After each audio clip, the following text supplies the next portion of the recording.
Hello everyone, welcome back to Study Funda. आज है class third और आज हम स्टार्ट करने जा रहे हैं कोस्टल सिक्योरिटी। लास्ट क्लास में बॉर्डर मैनेजमेंट के ऊपर करा था, अब इस क्लास में कोस्टल सिक्योरिटी के ऊपर करना है।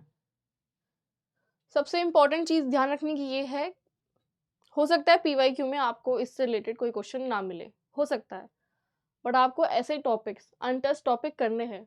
मैंने याद है आपको बताया था मिसलेनियस टॉपिक, उसमें क्वेश्चन आ रखा था ट्राइबल्स के ऊपर कुछ प्रीवियस ईयर में। वो टॉपिक बहुत रेयर था, ऐसे टॉपिक से उठ के ऐसे भी क्वेश्चन आना थोड़ा सा रेयर था, पर इसका मतलब ये नहीं था कि लोगों के पास कंटेंट नहीं था। जिसने अच्छे से प्रिपेयर करा है, जिसने जेन्युइनली सीएपीएफ के पेपर 2 के लिए प्रिपेयर करा है, वो उस पेपर को बहुत अच्छे से अटेम्प्ट करके आया होगा और वो उस क्वेश्चन को स्किप नहीं करके आया होगा, क्योंकि वो ईजी था, अटेम्प्ट हो सकता था, बस आपके पास कंटेंट होना चाहिए।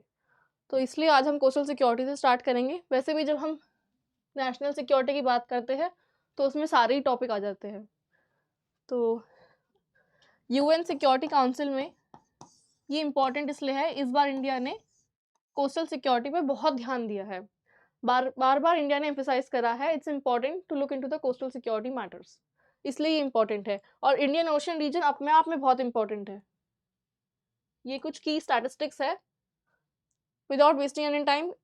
पेपर 1 के टॉपिक्स है, इसलिए कुछ पेपर 1 से रिलेटेड क्वेश्चन है, ये आपको कमेंट सेक्शन में बताने हैं। Which is the state with the longest coast line? Number of, ये तो बहुत ही बेसिक है, number of states and union territory, coastal border किसके पास है, और नंबर ऑफ मेजर पोर्ट्स। अच्छा चलो, नंबर ऑफ मेजर पोर्ट्स तो मैं ही बता देती हूँ, पर आपको इनकी लोकेशन याद होनी चाहिए। छोटे छोटे इनसे वन लाइनर में जो फैक्ट आ जाते हैं कि डीपेस्ट कौन सा है, आर्टिफिशियल कौन सा है, वो आपको पता होना चाहिए, नेचुरल कौन सा है। तो ये कुछ चीज़ें जो आपको पता होनी चाहिए। अब ये इंपॉर्टेंट चीज़ है, 3 टायर स्ट्रक्चर इंडिया अपनी कोस्टल सिक्योरिटी में फॉलो करता है। बेसिकली इंडिया जो स्ट्रक्चर फॉलो करता है कोस्टल सिक्योरिटी में, वो है 3 टायर स्ट्रक्चर। और ये 26/11 अटैक, बॉम्बे अटैक, उसके बाद फॉलो हुआ था। तो उसमें हमें ये जानना ज़रूरी है कि ये स्ट्रक्चर है क्या। शॉर्ट में समझते हैं। This is land, this is 0,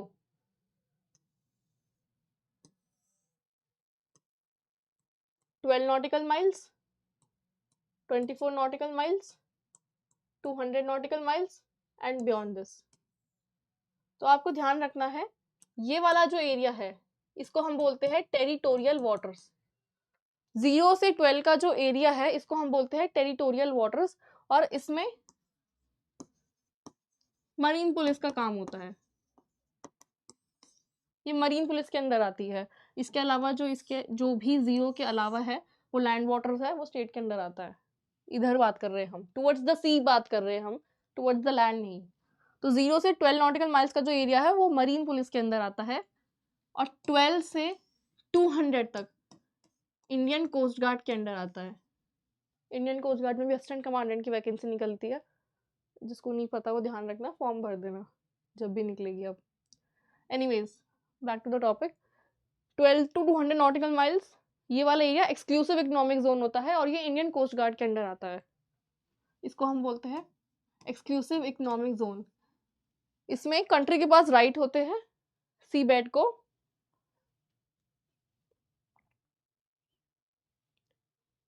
12 to 200 nautical miles exclusive economic zone बोला जाता है। इसमें कुछ भी आपको करना है, आपको परमिशन लेने की जरूरत नहीं है, यह आपका एरिया है, आप इसमें natural gas and oil reserve मिलते हैं, इस एरिया में आप कर सकते हो। फिर आता है एक चीज और है, 12 to 24 को हम कंटिन्यूअस जोन बोलते हैं, और beyond 200 nautical miles Indian navy, उसको हाई सी बोलते हैं। तो ये एक डिस्टिंक्शन था, ये 3 टायर स्ट्रक्चर का पता होना चाहिए कि 3 टायर स्ट्रक्चर एक्चुअली में कैसे काम करता है। तो ये यहीं पे यही चीज लिखी हुई है, Indian navy beyond 200 nautical miles, इसको हम हाई सी बोलते हैं। तो हाई सी में आपको कुछ भी एक्सप्लोरेशन करना है, कुछ भी रिसर्च एक्टिविटी करनी है, जो भी काम करना है, आपको इंटरनेशनल सी बेड अथॉरिटी से परमिशन लेनी पड़ेगी। अच्छा, और ये जो भी डेजिग्नेशन अभी हमने बात करी है, ये यूएन क्लॉज के अंदर आती है। ये बाउंड्री जो मैरीटाइम बाउंड्री है, यूएन क्लॉज के अंदर आती है। Indian coast guard 12 to 200 nautical mile, इसको हमने क्या बोला है, एक्सक्लूसिव इकोनॉमिक जोन। और फिर आता है अप टू 12 नॉटिकल माइल, इसको हम बोलते हैं टेरिटोरियल वाटर्स। तो आई होप ये बेसिक चीज़ यहाँ पे आप सबको क्लियर होगी। अब स्टार्ट करते हैं बेसिक बेसिक चीज़ों से ही। इम्पोर्टेंस क्या है, कोस्टल सिक्योरिटी क्यों इम्पोर्टेंट है, तो भाई सबसे पहले तो पॉपुलेशन को सपोर्ट करने के लिए, फूड रिसोर्सेज एंड एम्प्लॉयमेंट, दो अपॉर्चुनिटी है। फिश प्रोडक्शन, ये स्टैटिस्टिक दे रखा है, इंडिया सेकेंड लेवल पे स्टैंड करता है फिश प्रोडक्शन में। Third is trade volume, majority of the world trade is through water only, तो इसलिए आपको कोस्टल सिक्योरिटी मेंटेन करनी वैसे भी इंपॉर्टेंट हो जाती है। थ्रू लैंड रूट्स बहुत कम ट्रेड होता है। नेक्स्ट इज प्रेजेंस ऑफ, यहाँ पे आप लिख लो, presence of resources. Offshore natural gas तो है ही, बॉम्बे हाइस का एग्जांपल है। इसके अलावा पॉलीमेटालिक नोड्यूल्स भी होते हैं, रिसर्च एक्टिविटी अंडरटेकन होती है सीबेड में, तो ये कुछ चीज़ें हैं। और lastly tourism of the coastal state, सबसे इम्पोर्टेंट है इसमें गोवा। तो ये कुछ इम्पोर्टेंस है कोस्टल एरिया की। नेक्स्ट अप इज चैलेंजेस क्या है। अब ये सब डिस्कस करने के बाद हमें ये पता होना चाहिए कि कोस्टल सिक्योरिटी के चैलेंजेस क्या है। देखो 300 वर्ड्स का हमें ऐसे लिखना है, तो उसके लिए हमें दो ही चीज़ चाहिए, चैलेंजेस और सॉल्यूशन, बस। इससे फालतू हमें कुछ नहीं चाहिए। तो आप उतना कंटेंट अपना 1 पेज में, मैं हर क्लास में बोलती हूँ, 1 पेज में 1 लाइनर हो या डॉट्स में हो या पॉइंट्स में हो, जो भी आपका फॉर्मेट है, 1 वर्ड हो या बस आप कीवर्ड लिख रहे हो, जो भी हो, 1 पेज में नोट्स बनाओ किसी भी टॉपिक के, उससे ज़्यादा नोट्स नहीं बनने चाहिए। सबसे पहले स्टार्ट करते हैं, सबसे पहला चैलेंज है ओवरलैपिंग जुरिसडिक्शन। हमने बात करी है ना 3 टायर स्ट्रक्चर की, तो 3 टायर स्ट्रक्चर में आपने देखा होगा पुलिस भी इन्वॉल्व है, मरीन पुलिस, साथ में कोस्ट गार्ड भी इन्वॉल्व है, साथ में इंडियन नेवी भी इन्वॉल्व है। और यही हमने बात करी थी इंटर एजेंसी कोऑर्डिनेशन की बॉर्डर मैनेजमेंट में। हम बोल रहे थे ना कि बहुत सारे अलग अलग फोर्सेस, अलग अलग बॉर्डर, तो हमने कहा था कि उसमें कोऑर्डिनेशन में कम्युनिकेशन गैप आता है, कोऑर्डिनेशन में प्रॉब्लम होती है, तो वही यहाँ पर है, वही यहाँ पे देखने के लिए हमें मिला है। इसकी वजह से मैरीटाइम टेररिज्म आता है। I am so sorry. Clash of state subject with union subject. एक बात बताइए, मरीन पुलिस टेरिटोरियल वाटर पे है, उसका फंक्शन क्या होता है, लॉ एंड ऑर्डर का। लॉ एंड ऑर्डर किसका सब्जेक्ट है, स्टेट लिस्ट का सब्जेक्ट है लॉ एंड ऑर्डर। और अगर हम बात करते हैं सिक्योरिटी, नेशनल सिक्योरिटी, तो वो यूनियन लिस्ट का सब्जेक्ट है। तो इन दोनों में क्लैश आ रहा है।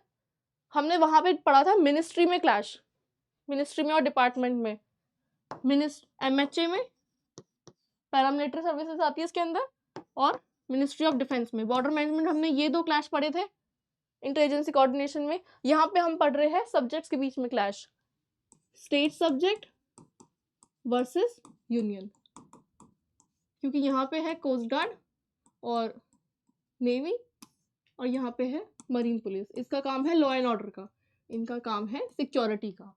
ये यहाँ पे क्लैश है, ये आपको याद रखना है। खाली ये नहीं बोल देना इंटर एजेंसी कोऑर्डिनेशन, आपको पता होना चाहिए कि डिफिकल्टी इंटर एजेंसी कोऑर्डिनेशन में डिफिकल्टी किस पॉइंट पर है। So you need to revise this. Next is, अच्छा इसमें एक बहुत इंपॉर्टेंट चीज आती है, sorry,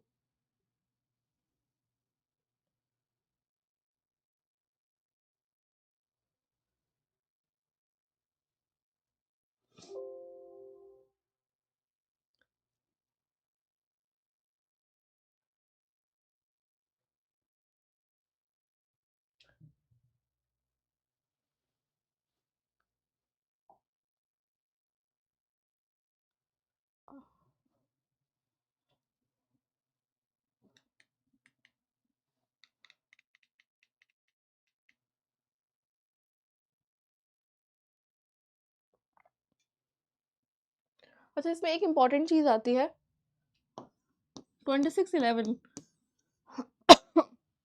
I am sorry, 26/11 Bombay attack सबको पता है। उसमें उस बेसिकली उस अटैक में इतना 3 टायर का स्ट्रक्चर, इतनी सिक्योरिटी मेजर्स है, उसको इवेट करा कैसे था? सबसे पहला सवाल तो ये आता है। और इंटेलिजेंसी, क्या इंफॉर्मेशन इतनी कम थी कि बिल्कुल पता ही नहीं चला इतने बड़े लेवल पे अटैक होने वाला है? तो देखो, एक लोकल बोट हायर की गई या कैप्चर की गई, उससे बॉम्बे उतरा गया। तो इस लोकल बोट ने सारे सिक्योरिटी सिस्टम को फेल कर दिया, क्योंकि हमारे पास कोई भी जीपीएस ट्रैकिंग सिस्टम या radar system, integrated radar system, जैसे कंप्लीट इंडिया का, जैसे हम बोलते हैं ना coastal surveillance, complete coastal surveillance और जीपीएस सिस्टम होना चाहिए इंडियन बोट्स का, वो था ही नहीं। तो हमें पता ही नहीं चला यहाँ पे हुआ क्या। ये एक स्टार्टिंग पॉइंट था, स्टार्टिंग लूप होल था, जिसकी वजह से इंडिया के अंदर एंट्री मिली। ये एक इंपॉर्टेंट चीज थी जो बतानी थी। Next is illegal smuggling and refugee influx. India बहुत फेमस है गोल्ड स्मगलिंग के लिए। गोल्ड स्मगलिंग के लिए इसलिए फेमस है क्योंकि गल्फ कंट्रीज के बहुत पास है इंडिया की लोकेशन, तो गोल्ड बहुत इजीली स्मगल होता है। और गल्फ कंट्रीज में गोल्ड रीजनेबल तो नहीं कहूँगी मैं, बट इंडिया के कंपैरिजन में कम प्राइस पे होता है, इसलिए गोल्ड स्मगलिंग बहुत फेमस है through coastal waters. Gold, electronic goods, narcotics and arms. अब एक ये डेटा है, मैंने आपको बोला है डेटा आपको याद रखना है। अच्छा, आपको पूरा डेटा भी याद रखने की जरूरत नहीं है, बस आप ये याद कर लो यूएनओडीसी का डेटा है, 2021 का है, और highest volume of drug seizure हुआ है। किसी को ये डेटा भी याद नहीं रखना, ओके मैंने मेंशन नहीं करा है। अभी रिसेंट का एग्जांपल आप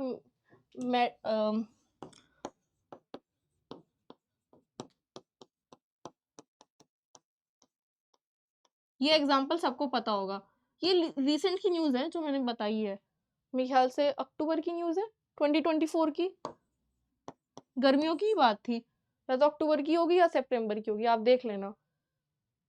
तो कितना 300 kg, नहीं सॉरी 3000 kg ऑफ हीरोइन पकड़ी गई थी।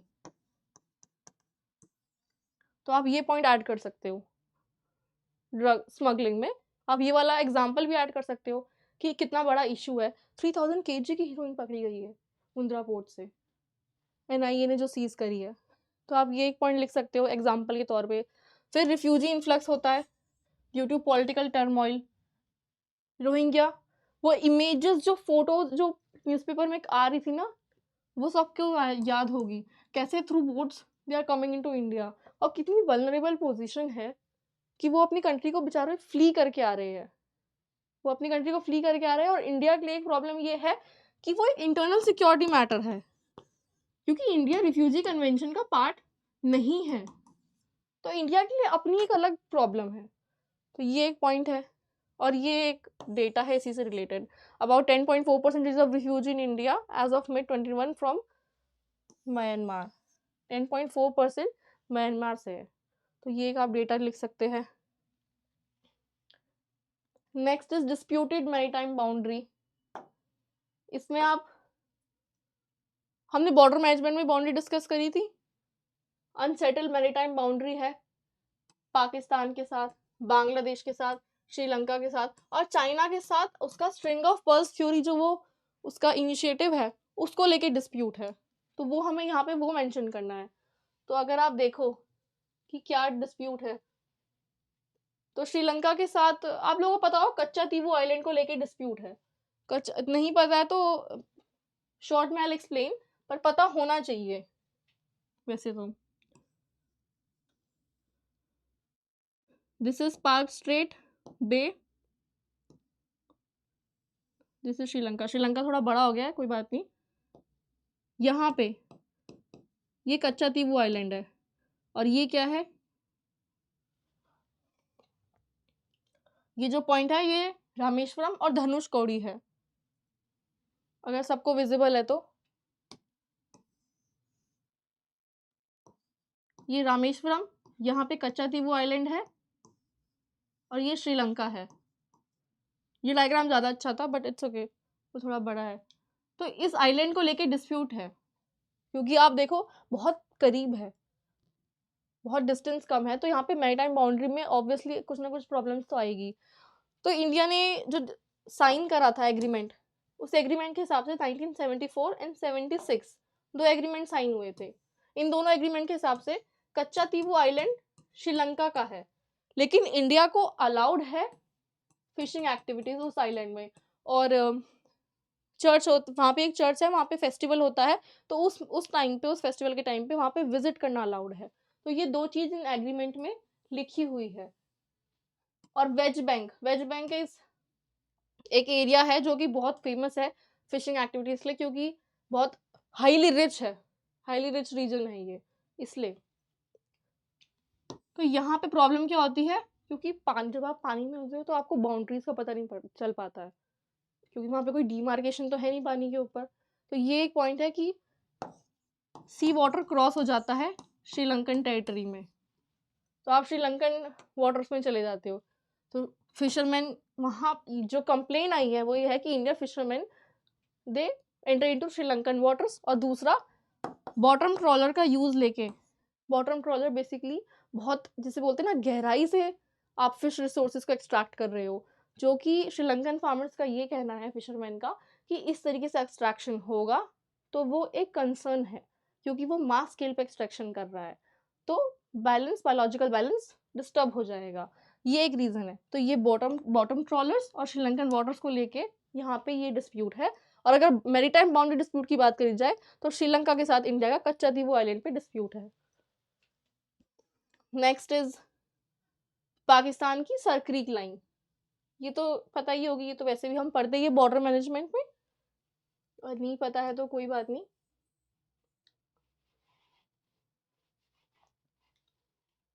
ये देखिए, ये गुजरात का एरिया है, तो ये जो ये वाला एरिया है, यहाँ पे ये सरक्रीक लाइन है। तो पाकिस्तान का बेसिकली कहना है, एक ग्रीन लाइन बनाई हुई है, पाकिस्तान का कहना है कि यहाँ तक बाउंड्री है, जबकि इंडिया का कहना है, पाकिस्तान का कहना है ये बाउंड्री है, इंडिया का कहना है ये बाउंड्री है। ये अप टू द मार्क नहीं है, मैं आपको एक्सप्लेन करने के लिए बता रही हूँ प्रॉब्लम क्या है। तो इस पैच पे ये प्रॉब्लम है, बाउंड्री को लेके प्रॉब्लम है। इंडिया फॉलो करता है थैलवैक प्रिंसिपल, यूएन क्लॉज का। अगर मैं इसकी प्रोनाउंसिएशन रॉन्ग कर रही हूँ तो आप, हम तो सॉरी, चेक कर लेना। थैलवैक प्रिंसिपल ये कहता है कि अगर कोई वाटर चैनल है और वो नेविगेबल है, तो जो उसकी सेंटर ऑफ डेप्थ है ना, आप वहां से निकालोगे अपनी बाउंड्री। मतलब if this is the water channel, तो ये बाउंड्री मानी जाएगी, ना ये मानी जाएगी, ना ये मानी जाएगी। तो इंडिया इस बात को फॉलो करता है, बट पाकिस्तान कहता है कि ये नेविगेबल है ही नहीं। तो जो चीज नेविगेबल नहीं है वो ये प्रिंसिपल फॉलो नहीं कर सकती, बट इंडिया का कहना ये है कि it is navigable during what, during high tide. और फिशरमैन इस चैनल को यूज करते हैं सी में जाने के लिए, तो आप कैसे कह रहे हो कि नेविगेबल नहीं है? तो ये यहाँ पे डिस्प्यूट है। पाकिस्तान जो फॉलो कर रहा है वो बॉम्बे गवर्नमेंट रेजोल्यूशन है, वो वही फॉलो कर रहा है, प्री इंडिपेंडेंस रेजोल्यूशन है वो। उसके बाद है बांग्लादेश और इंडिया के बीच में। बांग्लादेश चाहता है फेयर रिसोर्स एक्सेस हो, इंडिया चाहता था इक्वी डिस्टेंस मेथड का यूज हो बाउंड्री लाइन डिमार्केट करने के लिए। हालांकि इसका फैसला आ चुका है और बांग्लादेश के पास 19,000 किलोमीटर स्क्वायर ऑफ एरिया जा चुका है, तो ये ऑलमोस्ट सेटल्ड है। फिर चाइना की जो स्ट्रिंग ऑफ पर्ल्स थ्योरी है, स्ट्रिंग ऑफ पर्ल्स थ्योरी अगर आपको नहीं पता है तो मैरीटाइम सिल्क रूट है, ये कुछ चीजें हैं आप जाके पढ़िए, ये पता होनी चाहिए, जिसे हम बोल रहे हैं modern day silk route. Bangladesh में एक पोर्ट है चाइना के पास, म्यांमार में एक पोर्ट है सितवे, श्रीलंका में एक पोर्ट है हम्बनटोटा, और ये बीच में है इंडिया। यहाँ है पाकिस्तान, यहाँ पे है ग्वादार। पाकिस्तान का ग्वादार पोर्ट, श्रीलंका का हम्बनटोटा पोर्ट, म्यांमार का सितवे, और एक बांग्लादेश का। इस तरीके से पूरा इंडिया को चाइना ने ऐसे एनसर्कल करा है। इंडिया की ये पोजीशन है, तो चाइना ने इस तरीके से अपने आप स्ट्रिंग ऑफ पर्ल्स बनाए हैं इंडिया के चारों तरफ। तो ये इंडिया का सबसे बड़ा कंसर्न है। तो ये एक चीज होगी। फिर फोर्थ पॉइंट है पायरेसी एंड आर्म रॉबरी। अच्छा देखो, पायरेसी वैसे तो हाई सीज में होती है, अभी रिसेंट में बहुत एग्जांपल भी है यमन की, जैसे अरेबियन सी सॉरी इंडियन ओशियन में बहुत एग्जांपल है इसके। सोमालिया और यमन वाले एरिया में पायरेसी बहुत कॉमन है, लेकिन टेरिटोरियल वाटर्स में या ईईजेड में पायरेसी के कम केसेस देखने के लिए विटनेस होते हैं। बट हाँ, अभी फिलहाल रिसेंट टाइम में सुंदरबन में बहुत केसेस मिले हैं। एक मुझे नहीं पता आपको याद हो, एक 59 ईयर ओल्ड फॉरेस्ट गार्ड को मार दिया था, अभी रिसेंट की न्यूज़ है, कुछ महीने पहले की। तो इस this is an act of violence जो सुंदरबन में हुई थी। तो ये pirate kind of a pirate activity है जो सुंदरबन में हो रही है। उसके बाद फिशरमैन इशू है, ये हम डिस्कस कर चुके हैं। बॉटम ट्रॉलर का use and entering into Sri Lankan water, ये कुछ प्रॉब्लम्स है जो कि कोस्टल सिक्योरिटी से रिलेटेड है। इसके अलावा जैसे कुछ छोटी मोटी प्रॉब्लम है, कंप्लीट कोस्टल सर्विलेंस नहीं है, टेक्नोलॉजी का यूज़ नहीं है, तो ये आप छोटी छोटी चीज़ें यहाँ पे मेंशन कर सकते हैं। सारी चीज़ें यहाँ पे मेंशन स्लाइड में नहीं हुई है। नाउ लेट्स डिस्कस कि हमने प्रॉब्लम तो हमने डिस्कस कर ली है, now what are the solutions to it. जो भी आप प्रॉब्लम जिस तरीके से स्टार्ट करते हो ना, कोशिश किया करो कि जो सॉल्यूशन है ना वो भी टू द पॉइंट ही हो। और कोस्टल सिक्योरिटी से रिलेटेड गवर्नमेंट के कई सारे मेजर है, बहुत सारे measure, you will find a lot of measures. सारे याद रखने की जरूरत नहीं है, आई हैव ऑल्सो नॉट की मैंने भी सारे नहीं लिखे हैं इसमें, जस्ट फ्यू ऑफ देम जो बहुत इंपॉर्टेंट है, यू जस्ट रिमेंबर देम। तो हम स्टार्ट करते हैं। सबसे पहले हम गवर्नमेंट एफर्ट्स देखते हैं। Indian maritime security strategy, complete doctrine, it's a kind of a complete strategy of Indian navy. Coordination बिठाना कम्युनिटीज के साथ भी, लोकल कम्युनिटीज के साथ, so that they can work as an eye and ear of the intel agencies. सभी agency को involve करके miscommunication या कम्युनिकेशन गैप को कम करना। This is basically what this strategy says. Coastal security scheme, maritime police force was launch under this scheme and it was based on hub and spoke model. Hub and spoke का मतलब ये है, ये जो hub है ये है coast guard, और जो ये स्पोक है these are police, marine police. तो ये है hub and spoke model. Last is appointment of national maritime security coordinator. इनका काम होगा सारी कंप्लीट कॉम्प्रिहेंसिव जितनी भी सिक्योरिटी चैलेंजेस है मैरीटाइम रिलेटेड, वो इसके अंडर आएंगी। अच्छा, who is India's first maritime security coordinator, ये आप बताइए। Then we have SAGAR vision for growth, security and growth of all in the region, security, growth and development. Sagar policy के 3 keywords याद करने हैं आपको, सिक्योरिटी, ग्रोथ एंड डेवलपमेंट। ये 3 keywords हैं जो सागर पॉलिसी के है, ये आपको याद करने हैं। कोई भी आए एग्जाम्पल, अगर कोई क्वेश्चन इस तरीके से आ रहा है कि आपको बताना है इंडियन ओशन रीजन के बारे में, तो आप ये पॉलिसी कोट करेंगे। ये सबसे इंपॉर्टेंट पॉलिसी है, सागर पॉलिसी सबसे इंपॉर्टेंट है। जैसे कुछ ऐसे बॉर्डर एरिया डेवलपमेंट प्रोग्राम, वो सबसे इंपॉर्टेंट था बॉर्डर मैनेजमेंट में। टेक्नोलॉजी का यूज़ वो सबसे इंपॉर्टेंट था। ऐसे ही ये वाला इंडियन ओशन रीजन से कोई रिलेटेड क्वेश्चन आए या कोस्टल सिक्योरिटी से आए, ये आपको कोट करना है, दिस इज वेरी इंपॉर्टेंट। और 3 कीवर्ड्स है इसके, security, growth and development. Next is use of technology, national command and control communication and intelligence network. ये 26/11 अटैक के बाद, अच्छा 26/11 जब अटैक हुआ था उसके बाद काफ़ी सारी चीज़ें सेटअप की गई थी, काफ़ी सारे स्ट्रक्चरल रिफॉर्म किए गए थे। मैंने फर्स्ट क्लास में क्वेश्चन दिया था कि which agency was setup post 26/11 attack, तो आंसर था एनआईए। नेट ग्रिड बनाया था इंटेल शेयरिंग के लिए, NIA as an agency develop करी थी। 3 टायर स्ट्रक्चर जो हमने स्टार्टिंग में पढ़ा वो बनाया था। This national command and control centre ये बनाया था। तो ये 26/11 के बाद रिफॉर्म्स आए थे, ये इंपॉर्टेंट इसलिए है। इसका काम क्या है, इतने बड़े वर्ड पे मत जाओ, बस ये याद कर लो, NC3I, national command control communication and integrated intelligence network, I am so sorry. इसका काम है गैपलेस सर्विलियंस, गैपलेस सर्विलेंस से हमारा मतलब है complete coastal surveillance, like it's complete comprehensive coastal surveillance. छोटी से छोटी चीज भी इट शुड बी सर्विलेंस के अंडर आनी चाहिए, कुछ छूटना नहीं चाहिए, कोई भी गैप नहीं होना चाहिए। And if there is a gap तो हमें वो फिल इन करना है। This is what it mean. इस पूरी उसका ये मतलब था। अब इसके अंदर क्या क्या चीजें आ जाती है? Coastal radar chain. Coastal radar chain एक तरीके से एक नेटवर्क है। देखो इंडिया बहुत बड़ा है, किसी एक रडार से तो होगा नहीं। अगर हम सोचे किसी एक रडार सिस्टम से तो होगा नहीं, तो हमें कोस्टल रडार चेन एक नेटवर्क स्टैब्लिश करना होगा।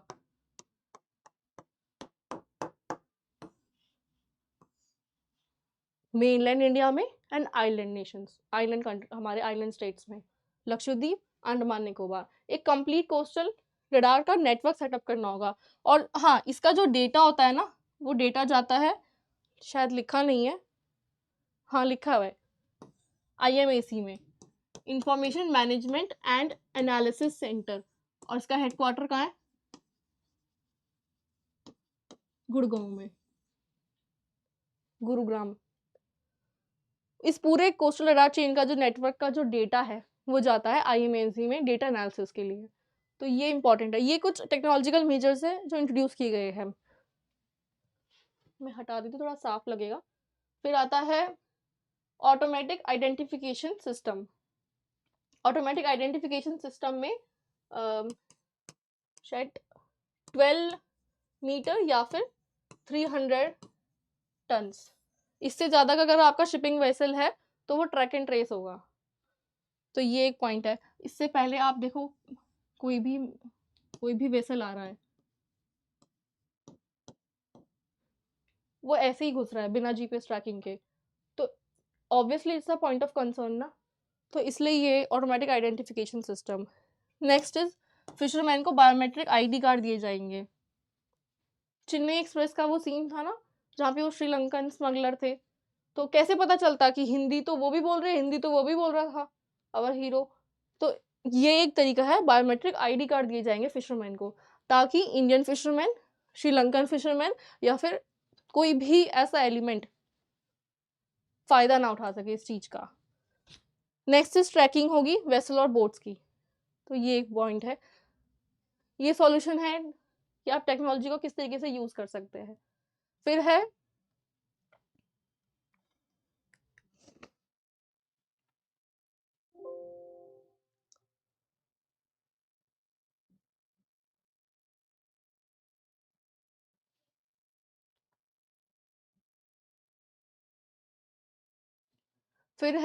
जॉइंट ऑपरेशन, कि सिक्योरिटी स्ट्रक्चर में क्या क्या चेंजेस आए, फिर वो है। तो सबसे पहले तो है जॉइंट ऑपरेशन सेंटर सेटअप किए गए नेवी के द्वारा इन जगहों पे, एक पॉइंट ऑफ सेंटर की बजाय मल्टीपल। जैसे जैसे आप इस बात को समझिए, बॉम्बे में अटैक हुआ, तो यहाँ पे मोबिलाइज करने में ही यूनिट को, अगर यूनिट आपकी स्टेशन है, I am giving an example, आपकी यूनिट स्टेशन है सपोज नॉर्थ में, तो वहां से बॉम्बे में मोबिलाइज करने के लिए ही टाइम चला गया, आपका आधा दिन तो बॉम्बे तक ही पहुंचाने में चला गया।